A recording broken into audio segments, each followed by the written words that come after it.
दिल्ली के प्रोटेस्ट में किस तरीके से पुलिस ने हमारे साथ इस तरीके का व्यवहार किया वो बहुत ही शर्मनाक है, बताने लायक भी नहीं है कि एक पीसफुल प्रोटेस्ट में लाठी चार्ज करने का क्या मतलब था। मतलब साफ था कि इस प्रोटेस्ट को वायलेंट रूप देना है और सारा गलती स्टूडेंट्स के माथे पे मर देना है।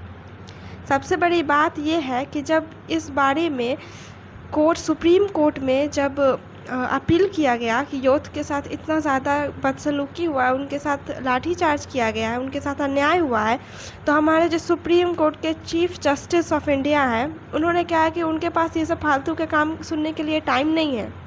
सच में फालतू का काम, फालतू की बात।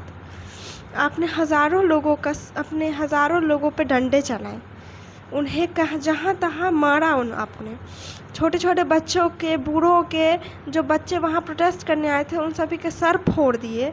उसके साथ आपने लड़कियों के साथ सेक्सुअली असॉल्ट ही कह सकते हैं उन्हें, वो काम किया। उन्हें गलत जगह, उन्हें गलत तरीके से उन पर लाठी बरसाए। और उन्होंने कितने इसको आपने डिटेन कर लिया है और आप छोड़ नहीं रहे हैं। और कितने बच्चों का पता ही नहीं है कि वो अभी है कहाँ, कौन से पुलिस स्टेशन में। और आपको लगता है ये सब फालतू के काम है, फालतू की बात है ये।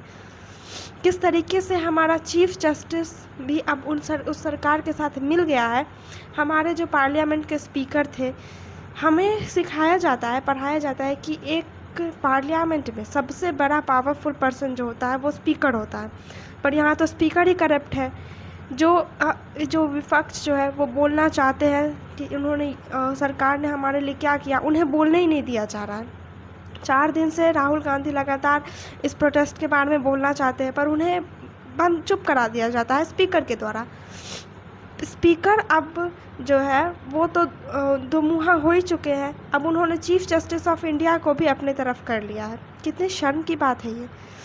अब हम सभी को सोचना पड़ेगा कि देश गलत हाथों में है। पर सबसे बड़ी बात यह है कि 2029 आने दीजिए, वोट हमें ही देना है और तब बताते हैं कि सरकार किसकी बनती है। Thank you. Follow for more.